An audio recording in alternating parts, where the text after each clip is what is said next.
káàbọ̀ sórí ìkànnì wa ẹ farabalẹ̀ fún adáadáa tó tó ń sọ lẹ́gbẹ̀ẹ́ wa ẹ̀ a máa play ẹ wo ẹni ló jáde tán ó máa tó ọ̀pọ̀lọpọ̀ àṣírí kí ló fà á tẹ́lifí táwọn àṣírí tó le tó báyìí gbogbo ẹ̀lẹ́ máa ná fàdí láti jẹ̀gbádùn lẹ́kùnrẹ́rẹ́ lórí ìkànnì wa lẹ́ni tó bá gbígbà púpọ̀ rẹ̀ tẹ́ẹ̀dá kùnkùn ni ẹ bá subscribe kí like comment kí ẹ share nígbà tí wọ́n pàdé content nígbàkúgbà lórí pé ìtàwá fi lè tẹ̀lé wà fi ṣọgbọ́n ìmọ̀ àti òye kí ẹ̀mú sọ pé fídíò wọn àlẹ́ ìta máa play fún fídíò náà rèé ẹ̀ka jẹ́ gbádùn ẹ̀. mi ò tí ì rí èsì ṣùgbọ́n ó ṣẹlẹ̀ wípé nígbà tí ìránṣẹ́kùnrin yẹn tí a mọ̀ sí very dark man tó bẹ̀rẹ̀ interview tó ṣe ìkan nínú interview yẹn wọ́n bá screenshot ẹ̀ ó send ẹ̀ sínú evidence tún lélẹ́yìí tí àti ìgbọ́n rí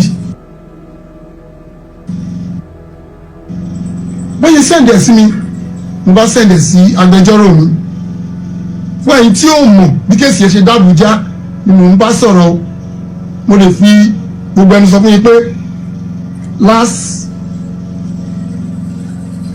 2 weeks mo wà l'Àbújá yes so bí mo ṣe sẹ́ndẹ̀ sí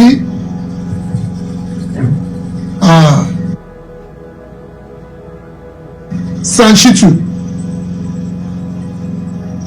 wọ́n dẹ̀ competition lè rí new evidence yẹn wọ́n sẹ̀dẹ̀ sí Àbújá wọ́n fi dúró lẹ́kọ̀ọ́ bí wọ́n ṣe rí petition yìí lọ́hùn okay this petition was written on my behalf in Abuja wọ́n dẹ̀ pè mí kí wọ́n á defend ẹ̀ pé is it true ṣé èmi ni mo send ẹ̀ mo dẹ̀ sọ pé èmi ni nígbà tí mo dẹ̀ ń lọ mo béèrè lọ́wọ́ bàbá ṣé àjọ ń lọ ni ọjà ojú ẹsẹ̀ wọ́n dẹ̀ ti pe fóònù wọ́n pe ìkan nínú àwọn ṣémbà wọn pé bàbá Mohbad ń bọ̀ l'Àbújá o wọ́n assist mi lọ́dọ̀ àwọn ọlọ́pàá wọ́n pè é ó dẹ̀ ṣe bẹ́ẹ̀ ó dẹ̀ bá mi jọ́dọ̀ àwọn ọ̀gá ọlọ́pàá nígbà tí mo dọ́dọ̀ ọ̀gá ọlọ́pàá wọ́n bi mí léèrè gbogbo evidence tí mo ní àti èyí tá a ti ṣe tí wọn ò ṣe dáadáa gbogbo ẹ̀ mo kó dání mo tún fi àkókò ìdúpẹ́ lọ́wọ́ last man standing Mr. Gracie ọ̀rọ̀ ẹ̀dá bíi tí ìbí bá fà kára wọn tẹ̀lé wọ́n tẹ̀lé mi l'Àbújá wọ́n fi ilé àti ọ̀nà wọn sílẹ̀ àdèlò ọjọ́ mẹ́ta ní Àbújá láti rí àwọn ọ̀gá ọlọ́pàá now kí gbogbo èèyàn kó lè mọ̀ ni mo fi ń give update yìí respond àwọn ọ̀gá ọlọ́pàá ní Àbújá ó fún mi lọ́kàn balẹ̀ pé wọ́n á gbé ìgbésẹ̀ lórí ọ̀rọ̀ justice for Mohbad nígbà tó gba gbogbo evidence mi sílẹ̀ mo dúpẹ́ lọ́wọ́ àwọn ọ̀gá ọlọ́pàá tó attend sí mi wọ́n ṣe bíi pé mo wà ní jẹ́ sọ pé mo wà lọ́fíìsì mi wọ́n treat mi dáadáa come on bí kò bá ṣe rí lèmi máa sọ nígbà tá a lè parí gbogbo ohun tá a lọ ṣe láti àárọ̀ àti competition àmàparí ẹ̀ ti bí 6 o'clock ní tẹ̀ tí ń dáwọ́ ti pé bóyá assistant IG bóyá fi máa kúrò lórí seat mo di ọ́fíìsì wọn they are about to láti kúrò ní ọ́fíìsì bó ṣe rí mi wọ́n padà sínú ọ́fíìsì ọ̀tọ́ bá mi sọ rèé tí mo náà kọ́ fẹ́ ṣíà pẹ̀lú ìwọ ó jẹ́ kí n mọ̀ wípé àwọn ti rí petition Sanchitu ní ọ̀dọ̀ wọn tí ó lè ṣe fojú parẹ́ làwọn fi invite mi gbogbo tí mo dẹ̀ kọ́ lẹ̀ yìí àwọn máa gbé àwọn èèyàn dìde láti wá ṣe investigation yẹn lẹ́kọ̀ọ́ investigation tó bá ṣe ló máa sọ bí bí àwọn ṣe máa ṣiṣẹ́ lórí ọ̀rọ̀ justice for Mohbad àti new evidence o àti old tí wọ́n ṣiṣẹ́ lé lórí àwọn fẹ́ mọ bí ìkọ̀ yẹn ṣe lọ ní Àbújá ó dẹ̀ di pé wọ́n sọ dáadáa. So bí mo ṣe kúrò ńbẹ̀ mo lọ sí Bẹ̀rẹ̀kẹ̀tẹ̀ ẹ̀yin tí wọ́n pé ẹ̀ kì í fẹ́ gba òtítọ́ ó lọ sí ọ́fíìsì Bẹ̀rẹ̀kẹ̀tẹ̀ ní ò bá Ahmed ní ordinary president láti fi ìmúre wọn pé wọ́n ṣe o wọ́n kó àlejò mi ọjọ́ o mo yà ń bẹ̀ mo dẹ̀ bá àwọn workers wọn mo kí wọn ibi ìwọ́n fún mi ní appointment pé ok the following day kí n wá sí rédíò and bí ọ̀rọ̀ dẹ̀ ṣe ń lọ yìí kì í ṣe gbogbo aṣọ kọ́ la máa ń sá lóhùn kò jẹ́ kí n padà lọ yà kò sí mo ṣe máa yà tí mi ní sọ pé nǹkan tí mo mú wọ̀ láti Àbújá nǹkan tí ọ̀gá ọlọ́pàá sọ lélẹ́yìí mi ì tí ì fẹ́ sọ ṣùgbọ́n gbà tí mò ń gbọ́ awuyewuye táwọn kan sọ pé àwọn náà ń gbé kéèsì jọ Àbújá àwọn náà ń jẹ́ káwọn ọlọ́pàá Àbújá sí àwọn ọlọ́lá bí nìyẹn o bí kéèsì d'Àbújá lè gbọ́ lẹ́nu mi wọ́n ti wá fúnra wọn wọ́n wá gba investigation yẹn wọn ò ṣiṣẹ́ lórí not until tari new evidence nígbà tí very dark man bẹ́ẹ̀ sí ṣe ọ̀fífító lórí gbogbo ohun tó ṣẹlẹ̀ ìsẹ́mi tí mo lè jù sí agbẹjọ́rò mi tágbẹjọ́rò mi dẹ̀ ṣiṣẹ́ lé lórí ohun tó gbé mi lọ sí Àbújá nìyẹn bí àbọ̀ mi ṣe lọ nìyẹn. mo fi àkókò yìí dúpẹ́ lọ́wọ́ àwọn ẹbí mi tó jẹ́ kó ṣeé ṣe láti lọ ẹ mọ̀ kí ni mo ní so àwọn ẹbí yẹn ló dúró tì mí pé òdìgbà tí n bá bẹ̀ sí ń sọ níta ṣe bó flight ni tá a gbé mi lọ wọn ò tẹ̀ fẹ́ kí n dárúkọ wọ́n ṣe gudugudu méje gbogbo ẹbí mi lápapọ̀ àwọn critical thinkers àwọn jade for Mohbad fúnra mi náà mo fọ́ọ̀mù group yẹn pé ẹ̀yin náà bí mo lè máa fọ̀rọ̀ lọ tó o bá sí ń bẹ̀ má bínú mo kàn wo àwọn kan tó bá dẹ̀ pè mí náà tó yẹ pé owó ìṣà ti wà ń bẹ̀ lẹ́yìn máa jẹ́ ìmọ̀ nǹkan ní ojú méjì kí ló bí ni o so bí àṣírí yẹn ṣe bò nìyẹn òun ni ò jẹ́ kí wọ́n gbọ́ pé bàbá ń lọ sí Àbújá bàbá ń lọ sí igbá no bẹ̀tì mo ń fi tayọ̀tayọ̀ sọ fún ẹlẹ́nu pé bí ìrìn ti Àbújá ṣe rí nìyẹn mi ò rí ẹnikẹ́ni tó gbé kéèsì lọ sí Àbújá ju ohun tí mo bá lọ òun náà mo lè sọ fún yín àwọn ẹbí mi tó dúró tì mí mi ò jẹ́ kí ẹ mọ̀ wípé mo lọ sí Àbújá torí pé wọ́n bo àṣírí owó bí tí máa dé sí oúnjẹ tí máa jẹ so bí àṣírí yẹn ṣe gbọ̀n nìyẹn bẹ̀tì àwọn tí mi ò lè má sọ náà nìyẹn ti gbọ́ látẹnu mi wáyé so bí ìrìn àjò yẹn bó ṣe wà successful ni tí mo fi lọ tí mo fi dé.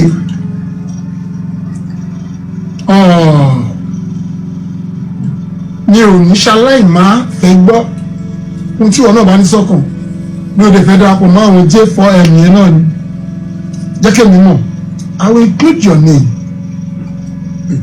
a kò ní àwọn òfin kan pé n ta bá sọ níbí kò ṣe tí asáré máa lọ sọ níta àdè kí n lo èdè àlùfàǹṣá bí pé ayé ṣe bẹ́ẹ̀ náà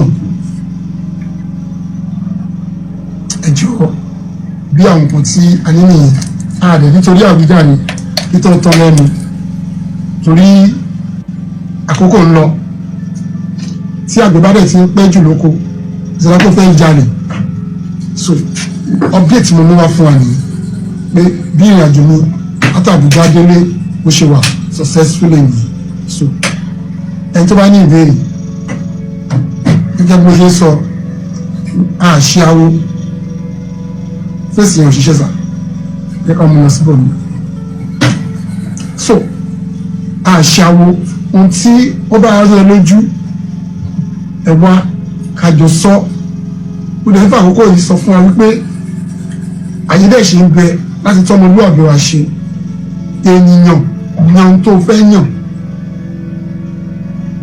bóyá ohun tó mọ̀ pẹ̀lú àwọn ohun tí Ọlọ́run tàn mọ́lẹ̀ sí fún ara yìí ó yẹ kó lè mọ̀ pé ìgbà àti àwo ń wojúra wọn lọ wàá mọ̀ pé bàbá yìí ló ń parọ́ ni o òun ló ń sòótọ́ ni o ó yẹ kó lè mọ ibi tó fẹ́ fì sí torí ohun tó ń ṣẹlẹ̀ wọ̀nyí ó kọjá o.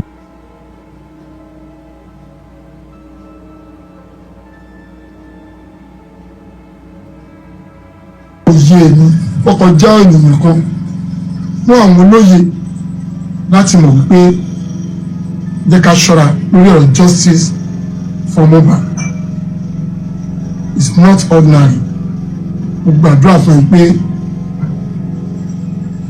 bí ó ṣe wà pẹ̀lú mi yìí pẹ̀lú justice yìí ọ̀fà yìí ò ní báyìí ò ní ṣubú dànù ó dẹ̀ ní fi rú ẹ̀gbà lágbára Ọlọ́run ayọ̀ náà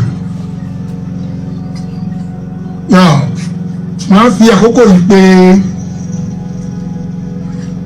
honourable each thank you láti interpret ohun tí mo sọ torí mo ti ń gbọ́ comment àwọn èèyàn kan pé speak English ó dà bẹ́ẹ̀ ní tí wọ́n bá interpret ẹ̀ á lè yí oníkúlùkù wa so ẹni tó bá dẹ̀ ní àwọn ìbéèrè tó wà reasonable mo ready láti dá wa lóhùn àbí mo ṣe sọ̀rọ̀ sí mo kàn rántí pé pẹ̀lú ògo Ọlọ́run September 9 ni court order lórí DNA máa jáde èyí sọ̀dún ẹ lọ lórí ẹ ṣe gan ni náà Máyọ̀wá abániwo honourable kí n ti sọ.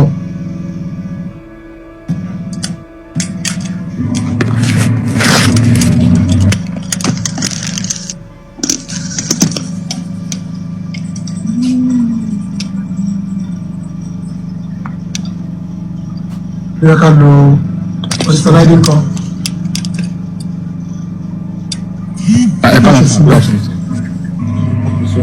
Shame, sir. Can you comment us, please? Can you hear me, please? Hello? Good evening, sir. Shame, sir. Who is it? Mr. Laide? Yes, sir. Shame, sir. Hello? Laide? No, sir. Shame, sir. Please comment us, please. Can you hear me, please? Oh. Hello? Hello, hello, Shame, sir. Yeah, mo ti ń gbọ́ yín báyìí, sir. Okay, sir. Cousin, sir. Yes, One year, sir. Yeah, good evening, everyone. Good evening. You are welcome to this session today on Justice for Mohbad. Mohbad's dad he has given us updates as regards justice for his son. Yeah, Baba started his live today by giving us the Bible verse as usual, and is referenced in the Bible about Moses and Pharaoh. He also mentioned Timothy 2 chapter 3 as well. But the major thing about today's update is that Baba went to Abuja, Nigerian Police Force headquarters in Abuja, and that's because of VDM recent interview with the suspect and witnesses. After he had a session with one of the witnesses that saw Mohbad or that saw things that happened on the day they announced Mohbad's death, and that happened to be Miss Folashade. So once that Immediately that interview was granted, Baba said critical thinkers reached out to him and gave him some notes, which he sent to his lawyer, Wahab Shitu SAN. And immediately Wahab Shitu SAN sent a petition as regards a new lead, and he sent to Abuja to come and defend the petition he wrote as regards the blood, soaking blood, and all that he has been talking about this while. And when he got there, they told him they will get back to him, and that's the only update he has for now on that. Big ups to everyone that has been doing this just for him, his family, because he has always said everyone standing for him on this justice are his family. He has gone to Abuja. He met with the Inspector General of Police, Kayode Egbetokun, and everyone there. And he also said he also went to Brekete family and to say hi to him, because if not for him, the results, the inconclusive autopsy results that we were given would have known his whereabouts. He also said someone escorted him or followed him to Abuja, which happened to be Mr. Guexi, who was there to offer him support, while the lawyer of Wahab Shitu was also present when he saw the Nigerian police in Abuja. And lastly, he said the DNA sitting, the order for the DNA will be granted next month, September 9th. So let's keep our fingers crossed, and he has no any update on that as per the DNA. Thank you so much. And that's just a short update on today's episode for Justice for Mohbad. If you have any question, please come up, and then if you have any question as regards the update he has dropped, please let's come up and let's ask questions. Moderator, please kindly accept the request as regards the update that was given by Baba Mohbad today. Thank you so much.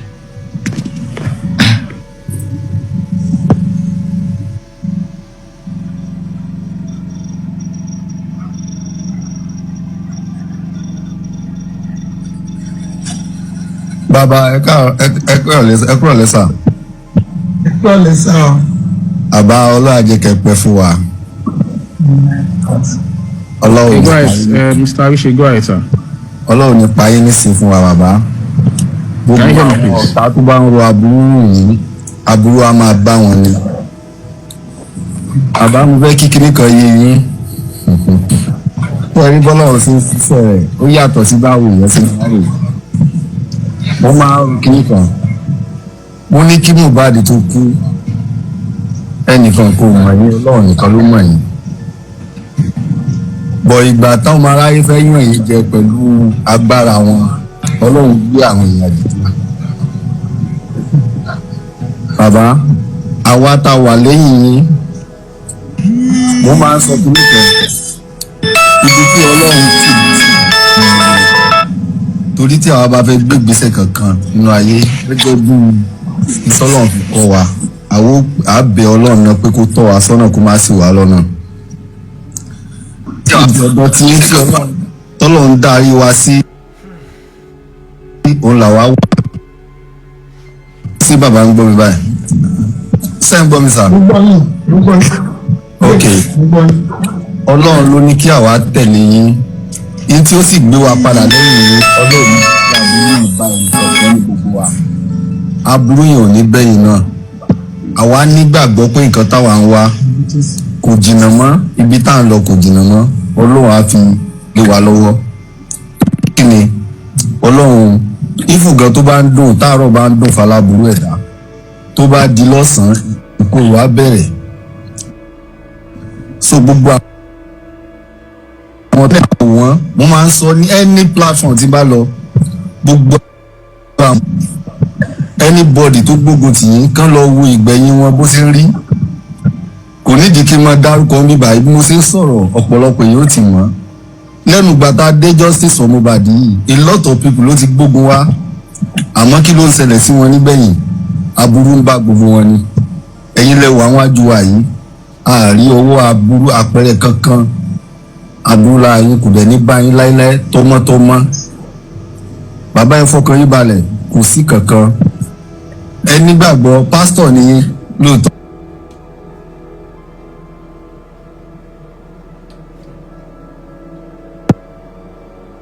ó wà nù wá àwọn Christian náà wà nù wá ètò ń pè ní kọ́lọ́run wà lẹ́yìn àlẹ́ ọlọ́run gangan ló ń bá yín jagun ìgbà táwọn ọ̀tá rò pé ti tán ọlọ́run tún gbé fẹ́rẹ́ darkman dìde bí ọlọ́run sì máa ṣiṣẹ́ ọwọ́ ènìyàn another thing bàbá ẹjọ́ ní ilé pọ́ yín ní ìkọ̀kọ́ tẹ́ máa ṣe àwa tá à ń jà fún justice àmúra wa kò sí ẹni tó wà entitled tí kankan látọ̀dọ̀ yín ẹjọ́ group tí ẹ create yẹn ẹ má hard ẹni tó bá request fún lọ́dọ̀ yín àwọn tí ẹ trust tẹ́tí hard síbẹ̀ ẹ̀yin ẹ máa bá wọn sọ̀rọ̀ yìí tó bá nídìí kọ́ wá fáwa níta àwọn ò mọ̀ retí látẹnu wọn wọ́n máa fún wa ẹ má hard anybody wọ́n sì tajà tẹran lẹ create group fún nǹkan tẹ group tẹ create ó ní purpose yẹn ni kẹ́yìn jẹ́ ká máa wò so ọlọ́run àjẹkẹ́pẹ́ fún wa mi fẹ́ kí ọ̀rọ̀ mi pọ̀ jù kẹ́lómi lè sọ̀rọ̀ ẹ sì gan àbá a trust ya nígbàgbọ́ bọ́tà bá pé gbà àwa là á borí yẹn. mo fẹ́ fi ọ̀rọ̀ sọ fún yín pé bí ẹ̀yin bá ní ẹ lọ́sà lórí group yẹn tẹ́yìn bá ní threat because ẹni tó bá ráyè mo rí àwọn èèyàn bíi pé wọ́n tètè máa ń dá mi lóhùn ẹgbẹ́ tó sọ pé nǹkan báyìí ṣe mí o láì pé ìṣẹ́jú márùn-ún màá ti rí gbogbo èèyàn lẹ́yìn mi wá ti dúró ṣùgbọ́n ló jẹ́ kí n focus lórí àwọn wọ̀nyẹn. bàbá yẹ ká fi ọwọ́ wà fún láti lè participate. bàbá you're welcome. bàbá sẹ́rí àwa táwọn justice for mohbad á pọ̀ gan tẹ́yìn náà mọ̀ ẹ lè áàdì gbogbo àtàn ẹ kàn áàdì àwọn tí ó máa fáwọn ní information ta ẹ dákun ẹ ṣe báyẹn bàbá ẹ bá dẹ̀ ń kọ́mẹ́ntì àwọn èèyàn náà ìtàn sọ nìyẹn ẹ sì gan ọlọ́jà pẹ́pẹ́ fún wa sà. Yes, sir. Sorry, thank you so much, Mr. Ashi. Please, before the next speaker, please don't let us talk about the good thing, please. Let's talk about what we just stated about meeting the police and all that. Please, let's forget about any good thing. Thank you so much. Next speaker, thank you.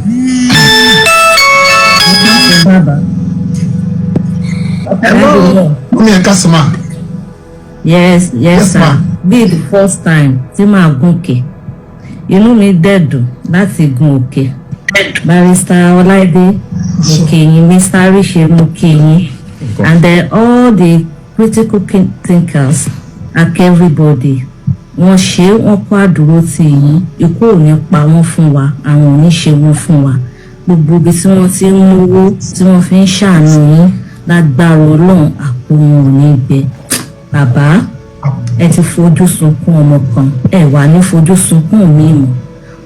Òye ọgbọ́n tọ́lọ́run fún yín tẹ́ fi ń darí ọ̀rọ̀ yìí, ọpọlọ yín ò ní dọ́bà, ẹ ní kúkú ọ̀wọ̀wọ́, ẹ ní ṣẹ̀sín lágbára Ọlọ́run. Inú mi dùn láti bá yín sọ̀rọ̀, mo ti fẹ́ bá yín sọ̀rọ̀ tipẹ́tipẹ́ ṣùgbọ́n inú mi dùn láti gòkè láti bá yín sọ̀rọ̀. Bàbá ẹ lọ́ta o, ọ̀tá inú ilé lẹ́dẹ̀ ní kì í ṣe ọ̀tá ìta. Mo wá fẹ́ rọ̀ yín, mo fẹ́ bẹ̀ yín torí à ń gbáriwo awuyewuye kan pé àdúrà ó ń bẹ̀ yín. Àní kẹ́ mọ́ gba ẹ̀bẹ̀ rẹ̀ o torí ẹ̀yin lẹ bí nǹkan yín. Ọmọ burúkú ẹ̀ẹ́dẹ̀lẹ̀ lọ́mọ burúkú fẹ́kùn pàjẹ́ ṣùgbọ́n kì í ṣe nísìn until tá a bá gba justice for mohbad. Àní pé kẹ́ mọ́ gba ẹ̀bẹ̀ rẹ̀ ṣùgbọ́n not now torí pé páńpẹ́ tí wọ́n ń dẹ káàkiri wọ́n ti mọ̀ pé abiyamọ ni yín, wọ́n ti mọ̀ yìí pé ẹ fẹ́ràn ọmọ, wọ́n dẹ̀ ti mọ̀ yìí pé aládùúrà ni yín, ẹ má jẹ́ kí wọ́n gbára àdúrà láti tún fi yín yín. Ṣé ẹ ti gbọ́ bàbá? Ó máa pè ẹ ti pè rí, ẹ ti bẹ̀ rí, ẹ ti tù rí gẹ́gẹ́ bí bàbá sọ́mọ, kò gbọ́ sí yín lẹ́nu, kò gbà, ó kọ tí ikú sí yín ni. Àmọ́ lọ́wọ́ tá a wá wà yìí ẹ̀bẹ̀ ni mò ń bẹ̀ yín bàbá. Ẹ máa gbẹ̀bẹ̀ rẹ̀ o but not now, kì í ṣe nísìn. Ẹ ṣì hold ẹ̀ lọ́wọ́ ná torí pé gbogbo ọ̀nà ni wọ́n ń gbà láti fẹ́ mú ọ̀tá yín. Mo dẹ̀ mọ̀ pé lágbára Ọlọ́run ọba wọn ò ní rí yín mú, wọ́n ń ṣe lásán ni. wọn ò rí ọba tí ò jẹ́ kí wọ́n rí Mósè mú, tí ò jẹ́ kí wọ́n rí Joseph mú, wọn ò ní rí yín mú lágbára Ọlọ́run ọba. Mo mọ̀ pé abiyamọ ni yín, mo mọ̀ wípé ẹ fẹ́ràn ọmọ, ẹ nífẹ̀ẹ́ ọmọ. Inú mi dẹ̀ dùn pé ó pè yín fine, àní kó má pè yín, àní kó má bá yín sọ̀rọ̀, ṣùgbọ́n kó lọ sẹ́ńpẹ́ náà, kó lọ sinmi náà. After tá a bá rí gbogbo nǹkan tó ń ṣẹlẹ̀, tá a rí gbogbo nǹkan tó ṣókùnkùn, ni ó wà bọ́ sí gbangba wálíwà. Ibi tó ti fẹnu rẹ̀ gbolẹ̀ tó ti yẹ̀yẹ́ yín, ibẹ̀ náà ló máa padà sí láti wá fi ẹnu rẹ̀ tún yín ṣe padà. Ipe kó wá máa pè yín lẹ́yìn, kó máa bẹ̀bẹ̀ lẹ́yìn. No, we don't want that.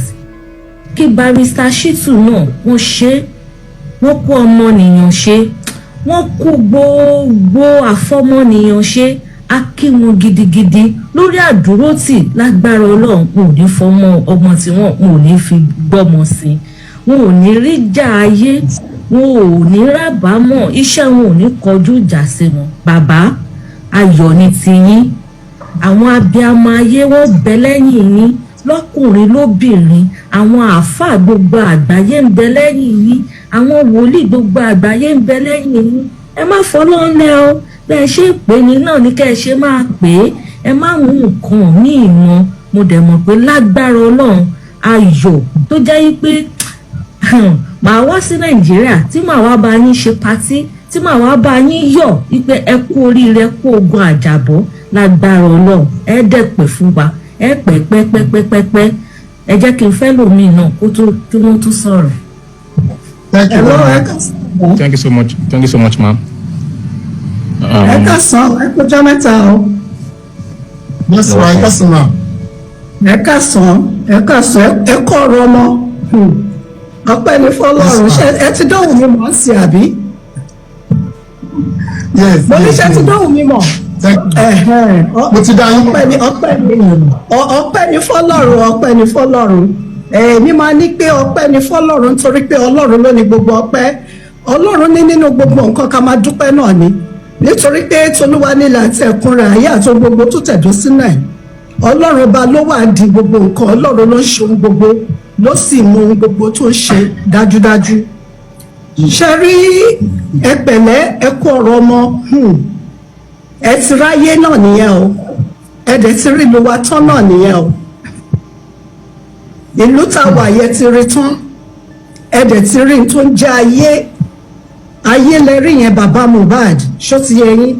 Ọlọ́run ọba tó wá nífẹ̀ẹ́ yín tó jẹ́ kẹ́ ráyé, Ọlọ́run nífẹ̀ẹ́ yín ló ṣe jẹ́ kẹ́ ráyé, ṣó ti yẹ yín. Tọ́lọ́run bá nífẹ̀ẹ́ yín ẹ̀ ní ráyé, ẹ̀ ní àwọn èèyàn yìí, ẹ̀ ní mọ̀ pé ojú la fẹ́ ni, ojú báyìí lọ́ fi ń fẹ́ ni, wọn kì í fẹ́ ní dénú. Ìyẹn lọ bẹ́ẹ̀. Ṣé wá rí lórí ọ̀rọ̀ tó wà ńlẹ̀ yọmọ yìí sàn kankan tí mo wá fẹ́ mú jáde ńbẹ̀?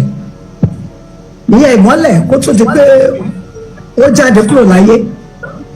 Ó ní ó ti ṣe tipẹ́ ohun mi, eléyìí ló máa fi ṣe àṣekẹ́yìn. Ayé ò ní wà bákan náà mọ́ ohun mi. O lè ní ìsinmi mọ́ nígbésí ayé ohun mi.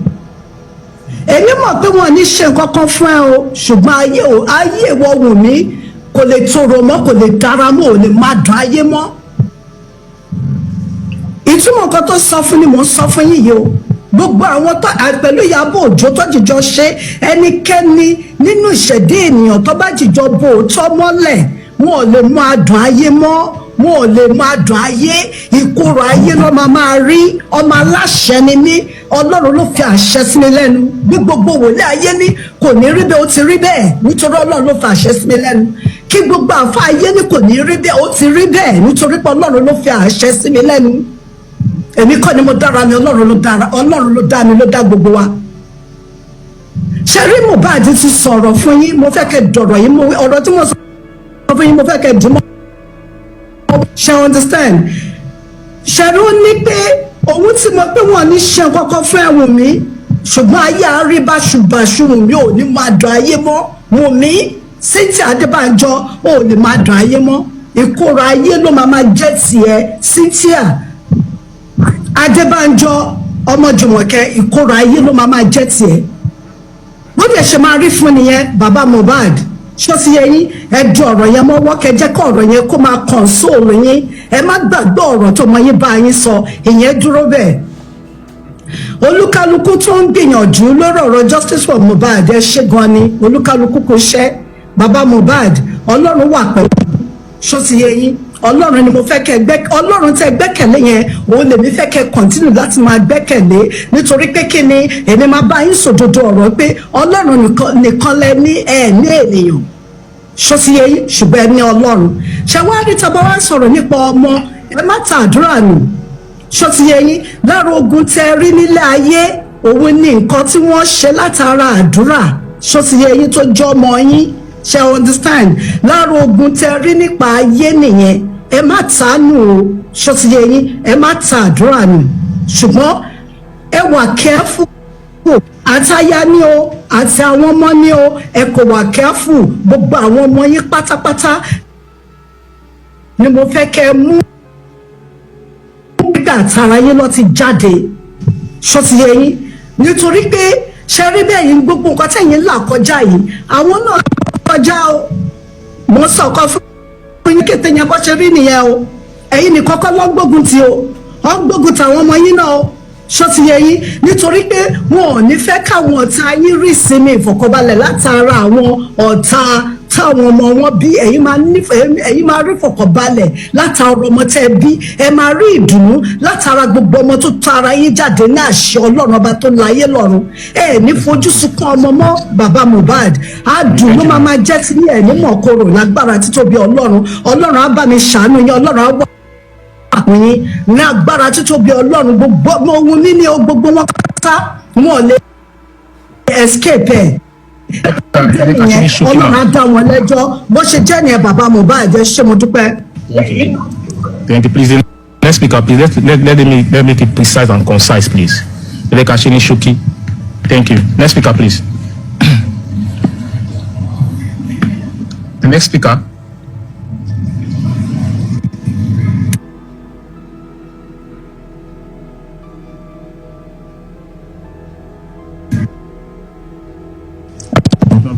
Please, Abin Nation, you're not next now. The next speaker is Yaoyo, please. Okay, thank you very much. Ẹ kú ọ̀rọ̀ ọmọ sà, Ọlọ́run ó dúró tì yín, ọba tí ń gbìjà yín látàná, Olódùmarè dúró tì yín, àwọn èèyàn tó wá dúró tì yín.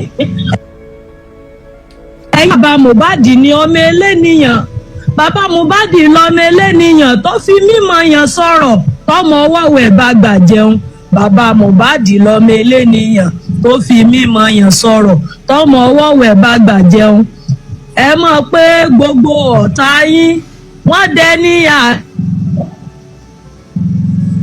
àná sá lójú ẹ̀mí ẹ̀ o. Gbogbo ọ̀tá yín wọ́n dẹni àná nìyí lójú rẹ̀. Bàbá lọ́ba, Ọlọ́run tẹ̀lé yín, ènìyàn ń bẹ fún yín.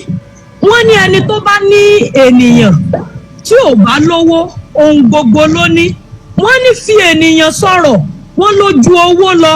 Bàbá lọ́ba, ẹ ní èèyàn lẹ́yìn, ẹ ní aṣọ ara. Àwọn tó wá jẹ́ aṣọ ara fún yín, àwọn olódodo lórí justice, lórí ọ̀nà òdodo, gbogbo wọn ò ní kú sọ́nà, gbogbo wọn náà ní tanná mọ sàárì ọmọ. Bàbá lọ́ba, aburú máa ń lópin. Èyí tá ẹ máa rí nínú aburú lẹ́tí rí mọ̀ yẹn, ẹ ò ní rí aburú mọ́.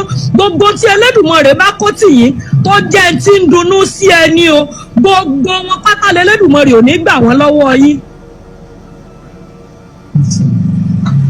Thank you. Gbogbo ìṣẹ̀dá tá a bí nínú èèyàn, tá a gbé nínú èèyàn, tó bá ní òótọ́ tó dáa yìí lójoojúmọ́ bí ò tiẹ̀ wá sórí ayélujára, gbogbo ìgbà ló ń fi ọkàn dúpẹ́, ó sì ń gbàdúrà fún gbogbo ẹ̀yin abiyamọ, gbogbo ẹ̀yin olóore. Ọlọ́run á dúró tì yín, ilé yín ò ní dàrú. Èmi àti àjọ tó bá ní ìlérí olúwa ò ní gba ìdájọ́ òdodo ẹ sọ pé ẹ̀yìn ẹ̀ láti gbà á, ẹ̀yìn òkú ni ẹ jàkà ẹ sọ pé ẹ̀yìn wọn láti gbà á. Gbogbo ìṣẹ̀dá tó gbénú kọ̀rọ̀ tí ń tafà sí ìmọ́lẹ̀ bàbá lọ́ba, gbogbo ẹni tó dúró bàbá lọ́ba tó ní ò ní gba ìdájọ́ òdodo.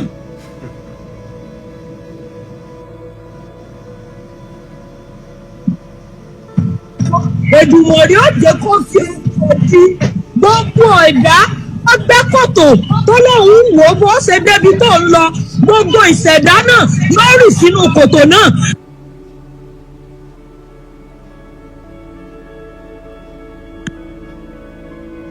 Àṣírí wọn tú, gbogbo kòtò tí wọ́n ń gbẹ́ bẹ́ẹ̀ ni wọ́n fira wọn dí. Bàbá lọ́ba ẹ̀yin ti ṣàṣeyọrí, ẹ tí ì ṣàṣeyọrí, ẹ dẹ̀ ṣe àṣeyọrí yẹn délẹ̀ ni lójú ẹni tó fẹ́, lójú ẹni tí ò fẹ́. Bàbá Mohbad máa gbàdájọ́ òdodo fún lérí olúwa lójú ọkùnrin yín tó fẹ́, lójú obìnrin tí ò fẹ́. Bàbá ọlọ́ba máa gba ìdájọ́ òdodo. Mo bẹ̀rẹ̀ ilé rẹ̀ má fi kú tó yáwọ́.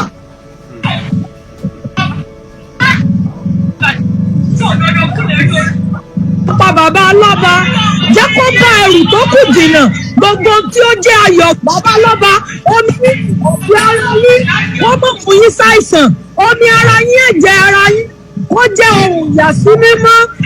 Ọ̀nà tí ẹ gbà tí Ọlọ́run ti mú wa tọ̀ báyìí gbàdájọ́ òdodo, má jẹ́ kípa ọ̀tá ó débẹ̀, má jẹ́ kípa ẹlẹ́nì ní orí yín mú.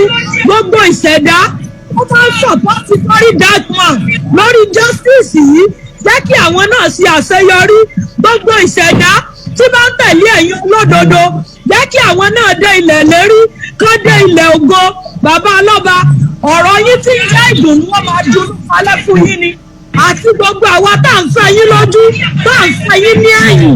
Gbogbo ìṣẹ̀dá tó ti ìjọba àbájúre sí ẹ̀pá máìkì, gbogbo ìṣẹ̀dá tó ti yọ̀ yín lánàá, gbogbo wọn náà ti yọ̀ ṣubú. Gbogbo ìṣẹ̀dá tó dúró lánàá tó pa ẹnu ẹ̀gàn rẹ, bàbá ọlọ́ba gbogbo wọn ni wọ́n ti dẹni àná, wọ́n ti dẹni àlòmọ́gbà, wọ́n ti dẹni tí a kò rí mọ́.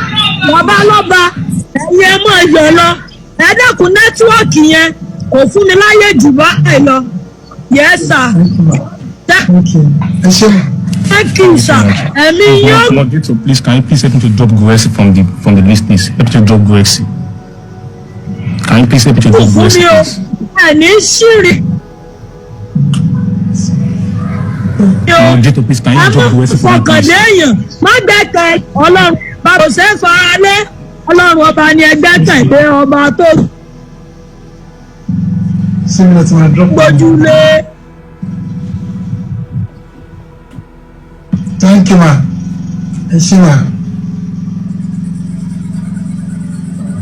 Okay, thank you so much. Please, once you come up, please kindly mute your mic, please, immediately to drop it. Thank you. Blood of Jesus, go ahead, ma. Thank you. Good afternoon, Sanlai Olaide. Good afternoon. Good afternoon, all the commenters. Good afternoon, my daddy, Mr. Kapinta, Prophet Oluwabamiwo Aloba. God bless you, my daddy. Èmi ti ní yín ní bàbá, ẹ̀rù ò bà mí mọ́. Mo júbà Ọlọ́run tó wà nínú yín. Mo júbà ọba àwọn ọba tó ń gbé yín ró. Torí pé wíwà láyé yín títí di òní oore ọ̀fẹ́ Ọlọ́run ni, kì í ṣe agbára ènìyàn. Ẹ̀yin ni ẹni tí ayé mìmì tọ́lọ́run ò jẹ́ kó wó, ó jẹ́ kó yọ̀.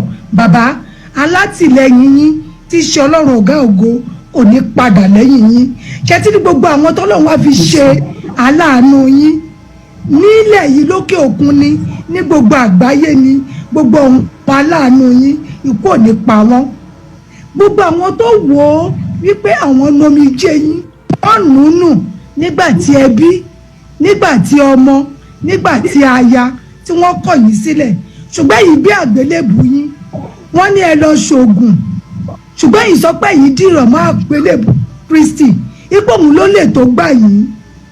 Bàbá gbogbo nǹkan tọ́lọ́run wá kó lé yín lọ́wọ́ tó kù lọ́wọ́ yín, ọmọ ni, aya ni, ẹ̀mí yín gangan tó ṣe iyebíye lójú Ọlọ́run, ikú ò ní gba ìkọ̀kan lọ́wọ́ yín, kò ní fi àlàáfíà, kò ní fi jẹ yín níyà torí pé tíyàn bá ní gbogbo ayé tí ò bá ní àlàáfíà kò sí nǹkan kan tó ń tọ̀ yín ẹ̀jẹ̀ ọlọ́run ní gbà àlàáfíà lára yín bẹ́ẹ̀ ṣe wá ń lọ tẹ́ ń bọ̀ ààbò ọlọ́run yóò dájú lórí yín yóò dájú lórí ìdílé yín ibi kankan ò ní ṣẹlẹ̀ sí yín mọ́ gbogbo ibi tó ti ṣẹlẹ̀ ẹ̀ ní rírú ẹ̀ mọ́ ẹ̀ ní sunkún lórí ọmọ o àní sunkún lórí ẹ̀yin náà bàbá mo fẹ́ kẹ́ ẹ gbẹ́kẹ̀lé ọlọ́run tẹ́ ń gbẹ́kẹ̀lé ọlọ́run yẹn ó tó yín sìn ó dẹ̀ wà lẹ́yìn yín bí akọni ẹlẹ́rù ọ̀tá lè gbógun sátánì lè halẹ̀ kì í ṣe àwọn lọ́lọ́run yín wọn ò tó nǹkan kan níwájú ọlọ́run Ísírẹ́lì ọlọ́run àwọn ọmọ ogun tẹ́yìn gbẹ́kẹ̀lé àpáta ìgbàlà yín aláwo kọ́ ló dá yín sí ọlọ́run ni oníṣègùn kọ́ ọlọ́run ni awolẹ̀ kọ́ ọlọ́run tó pé tó bá jẹ́ agbára ewé ni a ti súnko torí àwọn tí à ń bá jagun yìí àwọn aláṣẹ ibi gíga òkùnkùn ayé ni wọn ò ṣèyàn lásán ṣùgbọ́n ọlọ́run tó lágbára jù wọ́n lọ òun ló dojú wọn bolẹ̀ fún yín my daddy lo and behold ìgbà díẹ̀ ló kù a máa gba justice bàbá mi ọ̀fọ̀kàn yín balẹ̀ a máa gba justice fún Mohbad sọ ó lóun ní bàbá kan ó ní kápẹ́ńtà ni ó ní.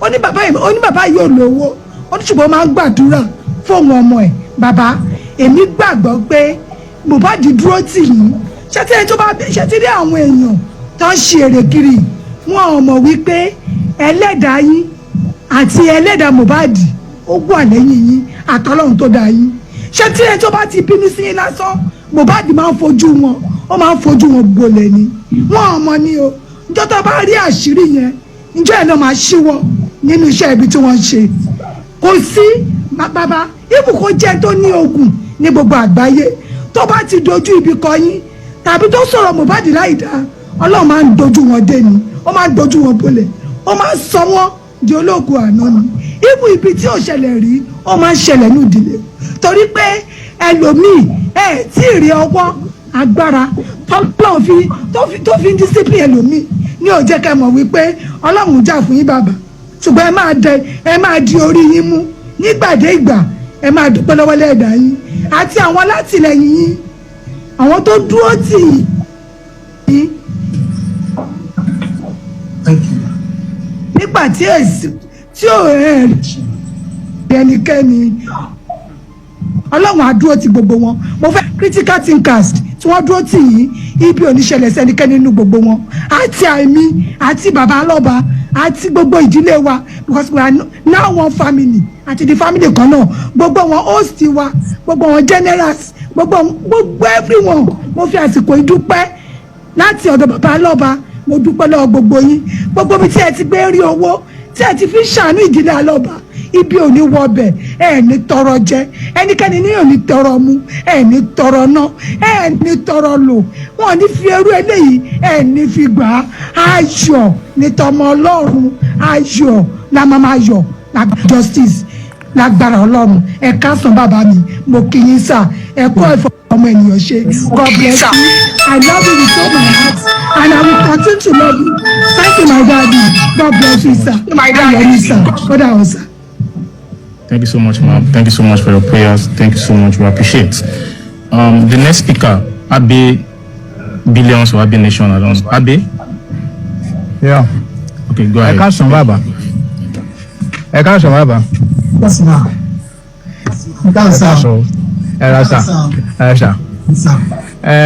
Bàbá inú mi dùn gbogbo ìgbà tí máa ń rí ṣẹ́rí ẹ̀ ní bínú sí wa ẹ̀ dẹ̀ ní bínú sí gbogbo wa ẹ rí Ọlọ́run á túnbọ̀ máa ṣọ́ yín fún wa ẹ pẹ́ láyé in fact ẹ dògbò ẹ dàgbàdàgbàdàgbà ẹ pẹ́ ẹ máa jẹ wọn mọ́ oúnjẹ tẹ́ ẹ jẹ lọ́wọ́ Mohbad kó tó lọ ẹ máa jẹ in fact àwọn tó kù ńlẹ̀ fún tó jẹ́ àbúrò ẹ̀ tó sì kù ńlẹ̀ fún ẹ máa jẹ wọn mọ́ lọ́wọ́ wọn jù bẹ́ẹ̀ lọ ṣe rí níbi tí ọ̀rọ̀ yìí dé yìí bàbá ẹ jọ̀ọ́ tó Ọlọ́run ti mú dópin tí èṣù bá gbógun Ọlọ́run túbọ̀ máa ń wú ìdí èṣù àti èṣù jáde ni. ó ti ṣe ibi tá a dé yìí fún justice of Mohbad inú mi dùn.